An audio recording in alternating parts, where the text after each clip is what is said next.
रावळकोटच्या रस्त्यावर मृत्यूदेहाचा खच पडला होता। हवेत बंदुकीत होणाऱ्या फायरिंगचा आवाज घुमत होता आणि आझादीच्या घोषणा देणारी हजारोंची गर्दी रस्त्यावर पळत होती। हे दृश्य आहे पाक व्याप्त काश्मीरचे म्हणजेच पीओकेचे, जिथे मागच्या 2 दिवसात निवडणुकीच्या नावाखाली इतका रक्तरंजित हिंसाचार झालाय की सोशल मीडियावर एक व्हिडिओ व्हायरल झाला, ज्यात एक स्थानिक तरुण रडत रडत सांगतोय की रावळकोट शहर मृत्यूदेह आणि जखमींनी भरून गेलंय आणि मृत्यूदेह उचलून त्यांचे खांदे दुखायला लागले। जगाला हे माहितीच नाही की काश्मीरच्या याच भागात नक्की काय चाललंय, पीओके मध्ये एवढा हिंसाचार का सुरू आहे आणि या मागचं खरं कारण काय आहे आणि हे सगळं कधी थांबेल, आजच्या व्हिडिओमध्ये सविस्तर जाणून घेऊया। नमस्कार, मी पंकज आणि तुम्ही पाहताय कसं काय। मागच्या वर्षी ऑक्टोबर मध्ये पीओके मध्ये मोठं आंदोलन झालं होतं, ज्यात पाकिस्तानी सैन्याने गोळीबार करून काही आंदोलकांचा जीव घेतला होता। त्यानंतर तिथली परिस्थिती काहीशी शांत झाली, पण जून महिन्यापासून पुन्हा एकदा आंदोलनांनी जोर धरला।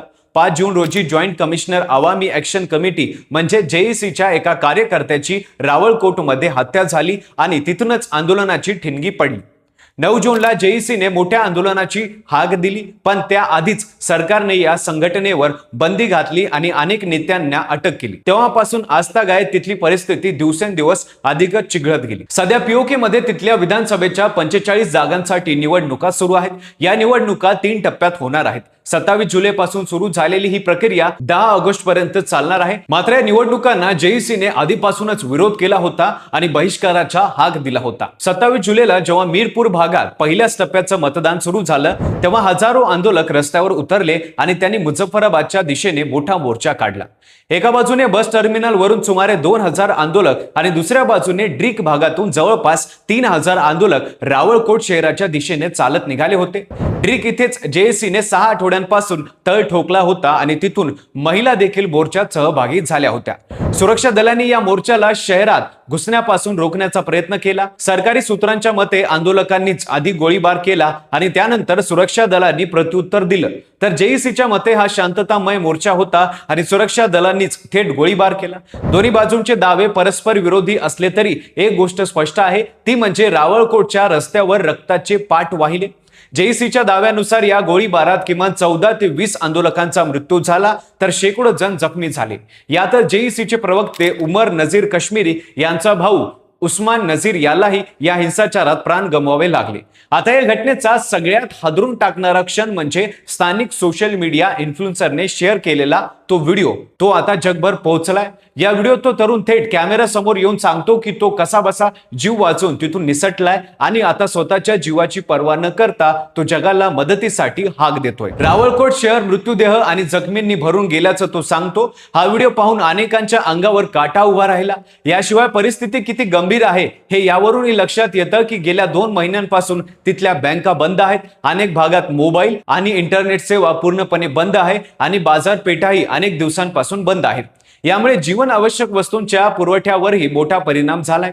सरकारने परिस्थिती नियंत्रणात आणण्यासाठी पंजाब मधले तब्बल 14,000हून अधिक सुरक्षा जवान तिथे तैनात केले आहेत। आता सध्याची परिस्थिती काय आहे ते पाहूया। तर जून महिन्यापासून सुरू झालेल्या आंदोलनात आतापर्यंत 100हून अधिक लोकांचा मृत्यू झाल्याची बातमी आहे। आंदोलकांची मुख्य मागणी आहे ती म्हणजे विधानसभेतील निर्वासित काश्मीरींसाठी राखीव असलेल्या 12 जागा रद्द कराव्यात, कारण या माध्यमातून सरकार स्वतःच्याच मर्जीतील लोकांना असेंब्लीत पाठवत असल्याचा आरोप स्थानिकांचा आहे। याशिवाय कर सवलत, धान्य आणि विजेवर अनुदान तसंच मूलभूत हक्कांची मागणीही आंदोलन करताय। मात्र सरकारने या मागण्यांकडे पूर्णपणे दुर्लक्ष केलं आणि उलट जेएसीला दहशतवादी संघटना म्हणून बंदी घातली। यामुळे पीटीआय आणि जेएसी हे दोन्ही प्रमुख विरोधी गट या निवडणुकीतून बाहेर फेकले गेलेत आणि राजकीय तज्ञांच्या मते यामुळे या निवडणुकांना विश्वास उरला नाही। निवडणुकीच्या पहिल्या टप्प्याचे निकालही जाहीर झालेत, ज्या सत्ताधारी पाकिस्तान मुस्लिम लीग नवाज पक्षाने सर्वाधिक जागा जिंकल्या, तर पाकिस्तान पीपल्स पार्टीने मोठ्या प्रमाणात मतदानात फेरफार झाल्याचा आरोप केलाय। दुसरीकडे भारत सरकारने या निवडणुकांना कडाडून विरोध केलाय। भारताच्या परराष्ट्र मंत्रालयाचे प्रवक्ते रणधीर जयस्वाल यांनी स्पष्ट शब्दात सांगितलं की जम्मू काश्मीर आणि लडाखचा संपूर्ण भूभाग ज्या पाकिस्तानच्या बेकायदेशीर ताब्यातील भागही येतो, तो भारताचा अविभाज्य भाग आहे। या निवडणुका म्हणजे पाकिस्तानचा आपला बेकायदेशीर ताबा लपवण्याचा आणि तिथल्या मानवी हक्कांच्या गंभीर उल्लंघनावरून जगाचं लक्ष विचलित करण्याचा प्रयत्न असल्याचे भारताने म्हटले. पाकिस्तानी सरकारची भूमिका ही तितकीच धक्कादायक आहे. पाकिस्तानचे संरक्षण मंत्री ख्वाजा आसिफ यांनी एका टीव्ही मुलाखतीत सांगितलं की आंदोलन करणाऱ्यांना सरकार भारताप्रमाणे शत्रू मानतं आणि अशा लोकांशी कोणतीही चर्चा केली जाणार नाही. याचाच अर्थ आंदोलन बळजबरीने दडपलं जाईल हे पाकिस्तानी सरकारने जवळपास उघडपणे मान्य केले. राजकीय विश्लेषकांच्या मते सध्या पाकिस्तान आणि आघाड्यांवर एकाच वेळी अडचणीत सापडलाय. एका बाजूला बलुचिस्तान मध्ये स्वतंत्र राष्ट्रासाठीचा संघर्ष तीव्र होतोय, दुसरीकडे अफगाणिस्तान सोबतचा तणाव कायम आहे आणि आता पीओके मध्ये जनतेचा उद्रेक झालाय. याशिवाय पाकिस्तान आधीच आर्थिक संकटातून जातोय. या सगळ्या सोबत एकाच वेळी सामना करणं पाकिस्तानसाठी खूपच कठीण जाते असं तज्ञांचं मत आहे. सध्या जगभरातलं राजकीय वातावरण ही वेगाने बदललंय. संयुक्त राष्ट्रांसारख्या आंतरराष्ट्रीय संस्थांचं महत्व कमी होताना दिसतंय आणि या पार्श्वभूमीवर काही देशांनी वादग्रस्त भूगांवर स्वतःचा दावा अधिक ठामपणे मांडायला सुरुवात केली. या बदलत्या जागतिक परिस्थितीत पीओकेतील अस्थिरता भारतासाठी काय संधी आणि काय आव्हान घेऊन येते यावर आता जोरदार चर्चा सुरू झाली.